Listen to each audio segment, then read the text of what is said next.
Hello everybody and welcome. In this video I'm going to show you how to enable or disable spatial audio for your earbuds SOUNDPEATS RunFree Lite 2.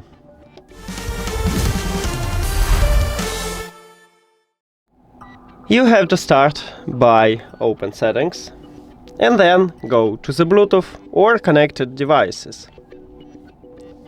At the device list, click the information icon or settings icon near to your earbuds. And I have spatial audio right here at the top. You may have it at the bottom. It depends on Android phone. But also not all Android phones have this feature. And you cannot find this feature at your Apple device. Okay, so to enable it, you need to tap one time at the slider near to it if the slider have empty background. If you want to disable spatial audio, you need to also tap one time at the slider, but the slider have colorful background. And that's it.